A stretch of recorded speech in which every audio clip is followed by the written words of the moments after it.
putuskan untuk memeluknya. Ambil iman, lekatkan pada diri kita. Pekerjaannya itu disebut dengan amanah. Kalau iman itu kemudian membimbing kita untuk berperilaku yang dibimbing oleh iman itu, nanti kita akan tunjukkan, ya, kita akan jelaskan.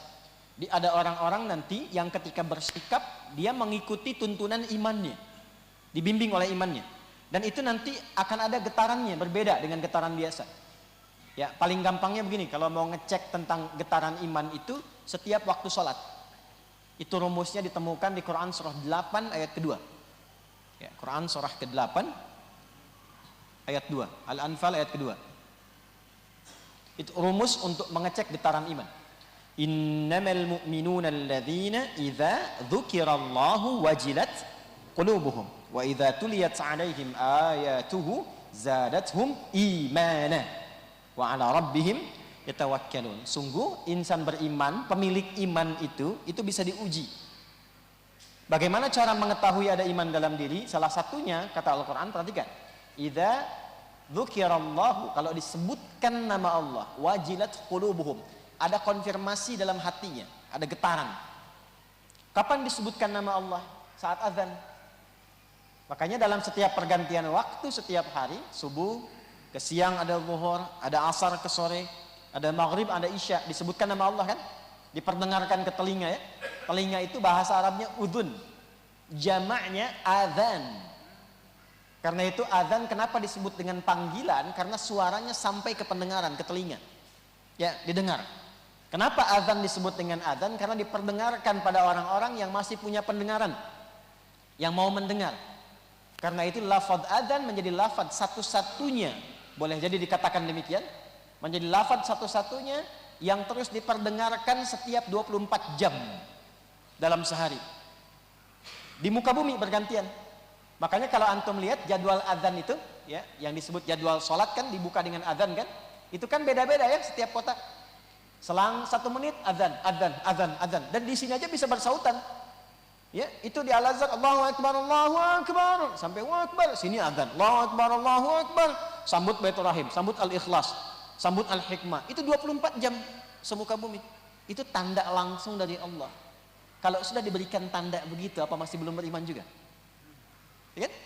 Di mana ada lafaz diperdengarkan tiap hari 24 jam semuka bumi, dan lafaznya sama. Nggak ada azan Bekasi beda misalnya dengan Sukabumi. Allahu Akbar, Allahu Akbar, Allahu Agung, Allahu Agung. Jakarta, Tuhan gua gede, Tuhan gua gede, nggak ada kan? Semua sama kan? Siapa yang mengajarkan lafaz itu? Mau di Arab, di Afrika, di Amerika, di Asia, di Jepang, di Meksiko, di Brazil, di Chicago, di Chicago, di Singapura, di Singaparna. Semua sama lafaznya kan? Nggak ada perbedaan. Apa belum cukup untuk menjadi tanda kebenaran Islam? Ya. Di mana ada lafaz seperti itu? Dan menariknya ketika itu dikumandangkan Allahu Akbar, Allahu Akbar, terasa nggak getaran dalam hati kita itu? Terasa nggak? Ada getaran terpanggil kan dengan sendirinya? Nah, itulah iman. Itulah iman. Nah, itu mesti dicek karena nanti Nabi mengisyaratkan yusbihu mu'mina wa yumsi kafira. Ada orang paginya getarannya kuat, sorenya ada yang bisa hilang itu. Ya. Aku mencintaimu. Ya kan? Dengan cinta bukan hanya dibawa kabur anaknya, dibawa kabur imannya gitu. Hilang tuh. Ada yang dengan harta hilang iman, dengan kedudukan hilang iman. Itu nyata. Ada yang sore beriman, subuhnya bisa hilang. Ya, maka itu konfirmasikan dalam jiwa kita, setiap kali mendengarkan itu cek. Dan nanti getarannya itu akan terasa apakah lemah, sedang atau kuat. Sedang itu gini, sedang itu standar. Ya, standar itu kalau azan dikumandangkan, ingat itu standar. Allahu Akbar, Allahu Akbar. Ingat, ya Allah sudah azan, itu iman standar. Ingat tuh, standar. Bukan kuat, iman standar. Kerja masuk jam 7, datang jam 7. Standar tidak? Standar. Anda datang jam 5, hebat namanya. Teladan, nyapu, buka pintu, ya, ngecek. Hebat namanya. Ya. Nah, ada orang dipanggil. Sekarang kan 4.15 lah ya, rata-rata subuhnya itu. Kurang lebih rata-rata 4.15. Ya. 4.17. Berapa lagi? Terjadi perbedaan pendapat tentang waktu sholat subuh. 14. Ini menunjukkan bahwa Anda datang dari kota yang berbeda-beda. Enggak semua dari tempat yang sama kan? Ambil pertengahan. 4.15. Allahu Akbar, Allahu Akbar. Bangun. Ya Allah sudah adzan. Pas 4.15. Siap-siap wudhu. Maka imannya iman standar. Ada yang bangun jam 2? Ada. Ada. Bahkan ada orang yang baru isya sudah nunggu subuh. Ada yang begitu. Ada. Jangan main-main. Ada orang 40 tahun nggak pernah batal wudunya dari isya sampai ke subuh. Nggak pernah batal. Imam Abu Hanifah namanya. An-Nu'man.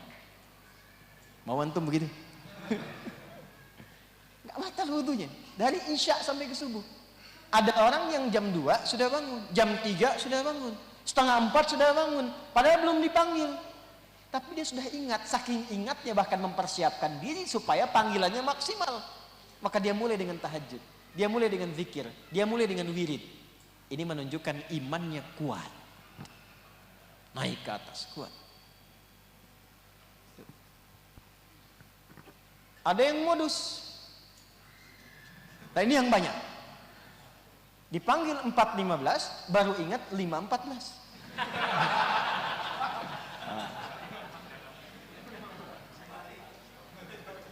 Ini baru ingat. Modusnya kan kecapean, gitu kan, kesiangan. Baik ya? Halo? Jelas ya?